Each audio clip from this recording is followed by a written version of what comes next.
gamit ang mga bunganga natin, naubusan tayo ng mga laway. No? Yung iba kasi dyan, paulit-ulit kong minumura yung mga taga-Luzon na mga walang bayag na ayaw lumabas sa mga bayan nila, mga putang ina ninyo. No? Nakita ninyo ba yung mga kabataan na sinaksak ng putang inang matanda? Ikaw matanda ka, hindi ko ka-MB yung sinaksak mo. Pero kung nagkataon, nagkagrupo ko yung nasaksak na yon, wala akong pakialam kung mabulok ako sa kulungang putang inang mo matanda ka.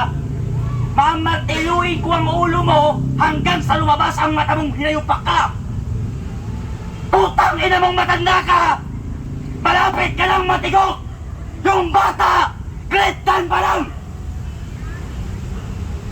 15 years old pa lang yung putang ina!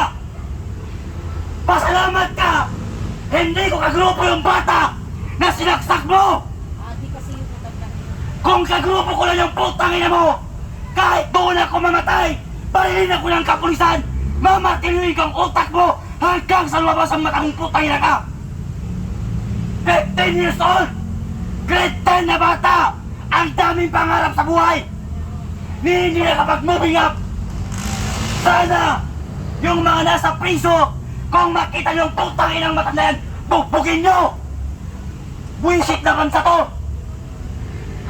Buwisit na batas! Buwisit na gobyerno!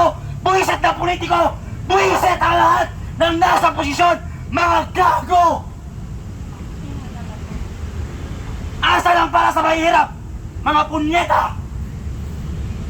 Bongbong Marcos, putang ina mo! Gago ka ang presidente ang putang ina mo! Alam niyo yung mga batang nag-arali?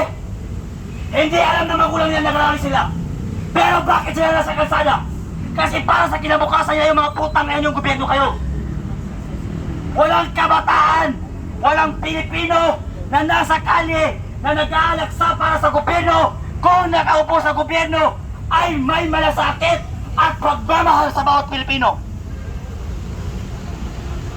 Bakit kami nagrarally? Bakit kami lumalabas na kami sa kali? Kasi putang ina yung nakaupo kayo. Wala kayong ginawa kung hindi magnakaw. Saldi ko, putang ina mo! Nag-resign kang gago kang putang ina mo ka? Mag-resign ka na! Pero siguraduhin mong wag na wag ka nang babalik sa Pilipinas. Kasi pag nakita ka namin sa Pilipinas, putang ina mo, maghukay ka na ng paglilibingan sa'yo, gago ka. Kukuyugin namin kayo. Martin Romualdez, ganun ka rin, putang ina mo ka. Mag-resign na kayo. Pero wag na wag kayong magbabakila sa mga Pilipino kung gusto nyo pang mabuhay. Ikaw, BBM, hindi ka ba nahihiya? Ano mahiya ay adik? Hindi ka ba nahihiya? Wala nang gusto sa'yo ng tao? Ayaw na ng tao sa pamumuno mong putang ina mo kung presidente ka. Wala kang lakas. Mahina kang presidenteng putang ina mo kang pangulo kang gago ka. Etong mga nakaupo sa gobyerno para mga birhen eh. Walang inisip. Yung mga anak nung nagpapalaki ng mga tiyan, putang ina nyo mga anak kayo ng mga congressmen kayo. Lahat ng anak ng politikong magnanakaw, putang ina nyo lahat. Pumutok sana ang mga bungangan ninyong mga baboy kayo. Mga gago! Martin Romualdez, gago! Baboy! Lahat ng pulis na nagpapa-handle sa mga politikong magnanakaw, gago! Nakakapuno na eh. Si General Luna, namatay dahil sa panindigan at prinsipyo. Si Goyo na batang general, namatay dahil sa pagiging aso at pagsunod-sunod niya kay Emilio Aguinaldo na kinokontrol ng Amerika. Yan ang pinagkaiba ng batang general na si Goyo at si General Luna. Si General Luna, namatay dahil sa dignidad at prinsipyo at paninindigan. Si Goyo, namatay dahil tuta siya ni Emilio Aguinaldo. Hindi ako makatulog eh. Nung makita ko yung bata, 15 years old, sinaksak ng putang inang matanda. Pasalamat ka at hindi ko kagrupo yung sinaksak mo. Kasi kung kagrupo ko yung sinaksak ng putang inang kang matanda ka, kahit doon mismo ko pa rin yung mga suot pati pulis, pupukpukin ko ng martilyo ang ulo mo hanggang sa lumabas sa mata mong gago kang matanda ka. Ikaw na matanda ka, malapit ka ng matigok eh. Gago ka eh.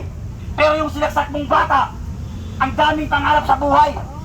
Nihingi man lang sila kapag moving up. 15 years old pa ang putang ina mo kang matanda ka. yung mga gangster dyan na putang ina nyo na nire-recruit yung mga kabataan. Saan ang mga leader ng gangster?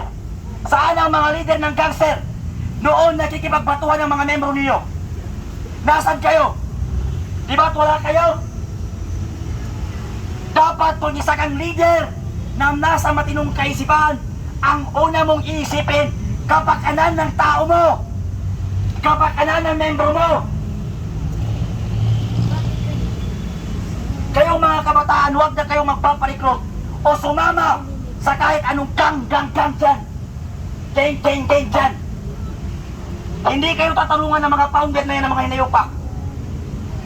Yung mga kabataan na nag-recruit doon sa kanila, na nakulong, andyan ba ang mga mayordomo ninyo? Andyan ba ang mga founder ninyo? Di ba wala? Etong mga leader ng mga gangster, mga putang ina nyo, kung nasa tamang pag-isip kayo, dapat ang inuuna nyo, kaligtasan ng bawat membro nyo. Pinapasugod din nyo sa Mindoro tapos wala kayo doon? Ganon ba ang leader na tanga? Kaya ni BBM, ayaw ng tao sa kanya, namumuno pa rin ang putang ina nila marunong mag-resign. Ito, mura kami ng mura, galit na kami ng galit, dala kami ng dada, wala pa rin nakikinig sa ating mga Pilipino. Kaya ba yung napakikinggan ng boses ng ordinaryong Pilipino? Kaya nga sila susunod sa mga Pilipino. Anhin ninyo ang mga posisyon ninyo kung wala ang Pilipino na sumusunod sa inyo. Si Saldico, kapag pinilit daw siya, parang siya pa ang nagbabanta sa mga Pilipino. Kapag pinilit daw siya na pinauwi dito sa Pilipinas, hindi daw siya magdadalawang isip na mag-resign. Putang ina mo, Saldico. Kami pa ang sinusuhulan mo, kami pa ang tinatakot mo, na kapag pinilit ka namin umuwi, magre-resign ka. Mag-resign ka na at huwag ka nang umuwi sa Pilipinas. Dahil pag nakita ka namin, kukuyugin namin kayo. Ikaw, Trillanes, pag may nangyari kay PRRD sa Netherlands, dahil sa pagpunta mo sa Netherlands, at nagpupos-pos ka pa, huwag ka nang umuwi. Pag may nangyari kay PRRD, huwag ka nang umuwi sa Pilipinas. Pati pamilya mo, anak mo, dalhin mo na sa ibang bansa. Dahil lahat kayo, kukuyugin namin kayo, mga putang ina kayo. Maraming salamat at magandang gabi.